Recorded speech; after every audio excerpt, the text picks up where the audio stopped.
Almost ಇನ್ನೊಂದು 10ರಿಂದ 15 ನಿಮಿಷದಲ್ಲಿ ಅನ್ನ ಆಗುತ್ತೆ. ಅನ್ನ ಆದಮೇಲೆ ಚಿಕನ್ ಸಾರು ಮಾಡಿದ್ರೆ ರೆಡಿ. ಸೊ ಚಿಕನ್ ಸಾರಂತೂ ಮುಂದೆ ಬನ್ನಿ ತೋರಿಸ್ತೀನಿ ಹಿಂಗಾಗಿದೆ. ಇನ್ನೇನು ಚಿಕನ್ ಸಾಂಬಾರು ರೆಡಿ ಮಾಡಿ ಮುದ್ದೆ ಮಾಡಿದ್ರೆ ಇವತ್ತಿನ ಕೆಲಸ ಮುಗೀತು ಗೈಸ್. ಆ್ಯಕ್ಚುಲಿ ಇದು ಮಸಾಲೆ ಎಲ್ಲ ರೆಡಿ ಮಾಡಿಟ್ಟಿದ್ದೀನಿ.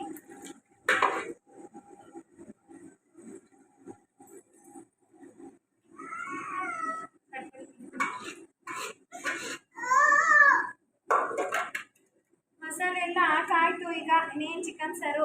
ಚಿಕನ್ ಸಾರು ಯಾವ ಥರ ಇದೆ ಅಂತ ತೋರಿಸ್ತೀನಿ ಬನ್ನಿ, ಮುಂದೆ ಬನ್ನಿ.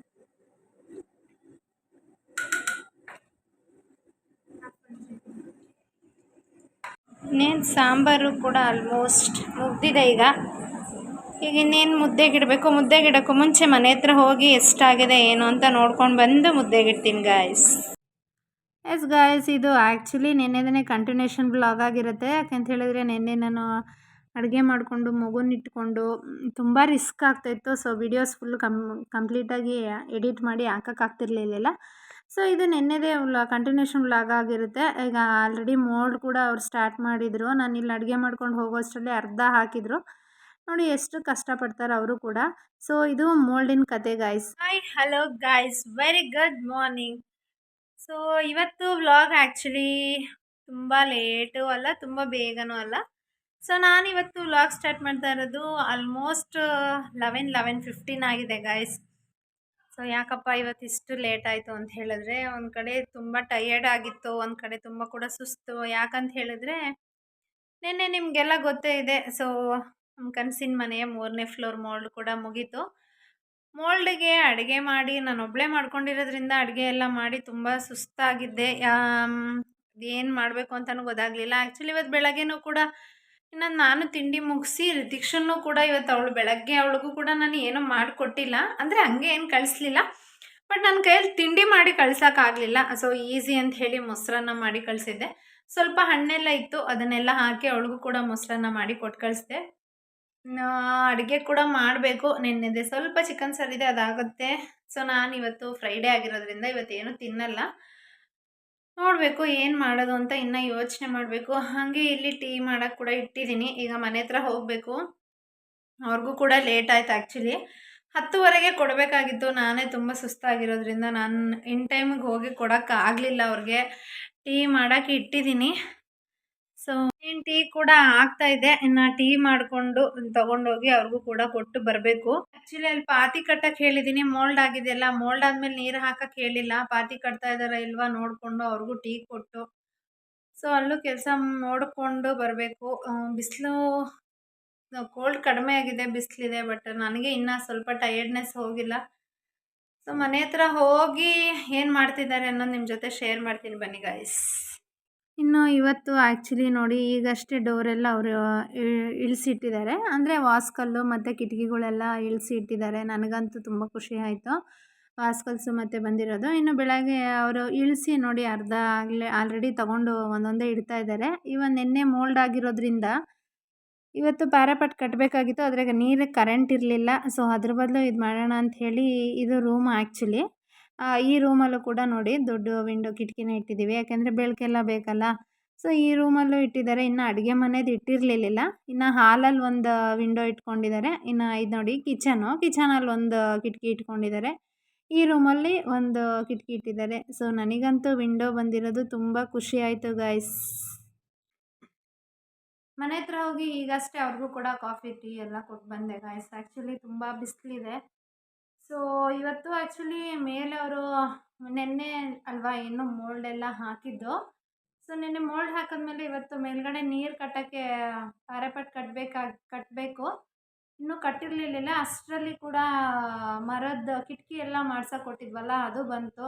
ಅದನ್ನ ಇಟ್ಕೊಬಿಡೋಣ ಒಂದು ಸ್ವಲ್ಪ.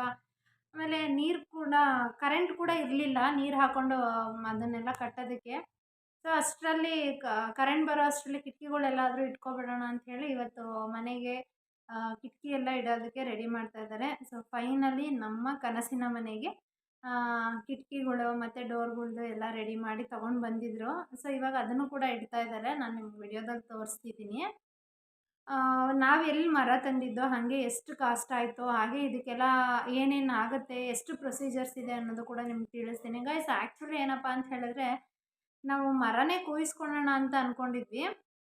ಮರ ಕೂಯಿಸ್ಕೊಂಡ್ರೆ ಸ್ವಲ್ಪ ಕಡಿಮೆ ಬೀಳುತ್ತೆ ಮತ್ತು ಚೆನ್ನಾಗಿರುತ್ತೆ. ಟೀಕುಡ್ ಮರ ಕೂಯಿಸ್ಕೊಳ್ಳೋಣ ಅಂತ. ಬಟ್ ಅದಕ್ಕೆ ಟೀಕುಡ್ ಮರ ಕೂಯಿಸ್ಕೊಳ್ಳೋಣ ಅಂದರೆ ಅದಕ್ಕೆ ಪೊಲೀಸವ್ರ ಪರ್ಮಿಷನ್ ಇರಬೇಕು, ಆಮೇಲೆ ಲೈಸೆನ್ಸ್ ಇರಬೇಕು, ಆಮೇಲೆ ಮರದಲ್ಲಿ ಹಾಕೋದಕ್ಕೆ ಅವ್ರದ್ದೇ ಸ್ವಂತ ಜಮೀನು ಅನ್ನೋದಕ್ಕೆ ಪಾಣಿ ಎಲ್ಲ ತೊಗೊಬರ್ಬೇಕು. ಈ ಥರ ಎಲ್ಲ ತುಂಬ ರೂಲ್ಸಸ್ ಇದೆ. ಅದನ್ನು ತರೋಕ್ಕಾಗಲ್ಲ ಅಂತ ಅಂದ್ಕೊಂಡ್ವಿ. ಇನ್ನೊಂದು ಸ್ವಲ್ಪ ಜನ ಇಲ್ಲ ಅದನ್ನು ತಂದರೆ ತುಂಬ ಪ್ರಾಬ್ಲಮ್ ಆಗುತ್ತೆ, ಬೇರೆಯವ್ರದ್ರಿಂದ ನೀವು ಅರ್ಧ ದಾರಿಲಿ ತಂದಿರ್ತೀರ, ಆಮೇಲೆ ಇನ್ನೆಲ್ಲೋ ಇಳಿತಾರೆ, ತುಂಬ ಫೈನ್ ಹಾಕ್ತಾರೆ, ಈ ಥರ ಎಲ್ಲ ಅಂತ ಹೇಳಿದ್ರು. ಸೊ ಹಾಗಾಗಿ ನಾವು ಅದನ್ನು ಕ್ಯಾನ್ಸಲ್ ಮಾಡ್ಕೊಂಡ್ವಿ. ನಾವು ತಂದಿದ್ದು ಇಲ್ಲೇ ಹ್ಯಾಂಡ್ ಪೋಸ್ಟ್ ಹತ್ರ, ನಾವಿರೋದು ಗಂಡಸಿಲ್ಲಲ್ವ, ಹಾಗಾಗಿ ಇಲ್ಲೇ ಹ್ಯಾಂಡ್ ಪೋಸ್ಟಲ್ಲಿ ಒಂದು ಅಂಗಡಿಲಿ ತೊಗೊಂಡಿದ್ದಲ್ವ. ಸೊ ಅಂಗಡಿಲೇ ನಾವು ತೊಗೊಂಡಿದ್ದು.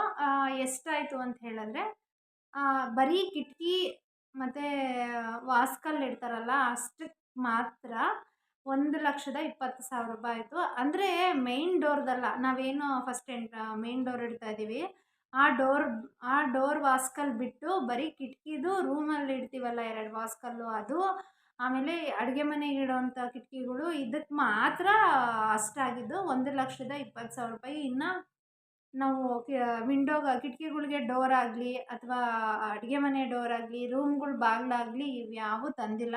ಬರೀ ವಾಸ್ಕಲ್ ಚಾರ್ಜ್ ಅಷ್ಟೇ. ಇವಾಗ ಅಂದರೆ ಕಿಟಕಿದು ಮತ್ತು ರೂಮ್ ವಾಸ್ಕಲ್ಗಳ್ದು ಇದ್ರದ್ದು ಮಾತ್ರ 1,10,000 ರೂಪಾಯಿ ಆಯಿತು. ಆಮೇಲೆ ನಾವೇನು ಎಂಟ್ರೆನ್ಸಲ್ಲಿ 3 ಮನೆಗೆ ಇಟ್ಟಿದ್ದೀವಲ್ಲ, ಅಂದರೆ front door, main door, so ಬರೀ 2 ಮೇನ್ ಡೋರ್ ತಂದಿದ್ದೀವಿ ಇವಾಗ. ದುಡ್ಡಿದ್ದಾಗ ತೊಗೊಳೋಣ ಅಂಥೇಳಿ. ಯಾಕೆಂದರೆ ಫಸ್ಟ್ ಕೆಲಸ ಮಾಡ್ತಾಯಿದ್ದಲ್ವ, ಅದೆರಡಕ್ಕೂ ತಂದು ಕೊಟ್ಟರೆ ಅದನ್ನ ಇಟ್ಕೋತಾರೆ ಅಂತ ಹೇಳಿ, ಅದಕ್ಕೆ ಅದು 2 ಬಾಗಿಲಿಂದ 56,000 ರೂಪಾಯಿ ಏನೋ ಆಯಿತು. ಅಂದರೆ 2 ವಾಸ್ಕಲ್ಗಷ್ಟೇ, ಅದಕ್ಕೂ ಇನ್ನೂ ನಾವು ಡೋರ್ ತಂದಿಲ್ಲ.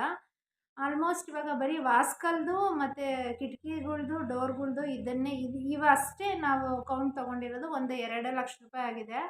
ಮತ್ತು ಡೋರ್ಗಳೆಲ್ಲ ತರಬೇಕು ಅಂತ ಹೇಳಿದ್ರೆ ಮತ್ತು ಅದಕ್ಕೂ ಜಾಸ್ತಿ ಆಗುತ್ತೆ. ಅದಕ್ಕೊಂದು 2 ಲಕ್ಷ ಅಂದ್ಕೊಂಡಿದ್ದೀವಿ ನಾವು. ಸೊ ಎಲ್ಲ ಒಂದೇ ಸತಿ ತೊಗೊಳಕ್ಕಾಗಲ್ವಲ್ಲ, ಹಂಗಾಗಿ ಎಷ್ಟೆಷ್ಟು ಬೇಕೋ ಅಷ್ಟಷ್ಟು ಸ್ವಲ್ಪ ತೊಗೊಳೋಣ ಅಂಥೇಳಿ ಪ್ಲ್ಯಾನ್ ಮಾಡ್ಕೊಂಡಿದ್ದೀವಿ.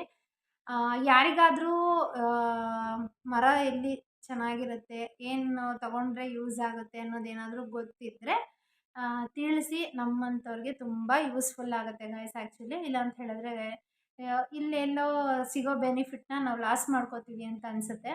ಸೊ ನಮ್ಮನೆ ಫೈನಲಿ ಕಿಟಕಿಗಳಿಗೆ ಡೋರ್ ಇಟ್ಟಾಯಿತು. ಇದು ಇವತ್ತಿನ ವ್ಲಾಗ್ ಇಷ್ಟ ಆಗಿದ್ದರೆ ಲೈಕ್ ಮಾಡಿ, ಶೇರ್ ಮಾಡಿ, ಸಬ್ಸ್ಕ್ರೈಬ್ ಮಾಡಿ. ಹಾಗೆ ಇನ್ನೂ ಯಾರ್ಯಾರು ನನ್ನ ಚಾನಲ್ನ ನೋಡಿ ಹೊಸದಾಗಿ ನೋಡ್ತಿದ್ದೀರಾ ಅವ್ರಿಗೂ ಕೂಡ ಸಬ್ಸ್ಕ್ರೈಬ್ ಮಾಡಿ ಅಂತ ಹೇಳ್ತಾ, ಈಗಾಗಲೇ ಸಬ್ಸ್ಕ್ರೈಬ್ ಮಾಡ್ಕೊಂಡಿರೋರಿಗೆ ಥ್ಯಾಂಕ್ಸ್ ಹೇಳ್ತಾ ಇಲ್ಲಿಗೆ ಇವತ್ತಿನ ವಿಡಿಯೋ ಮುಗಿಸ್ತಾ ಇದ್ದೀನಿ.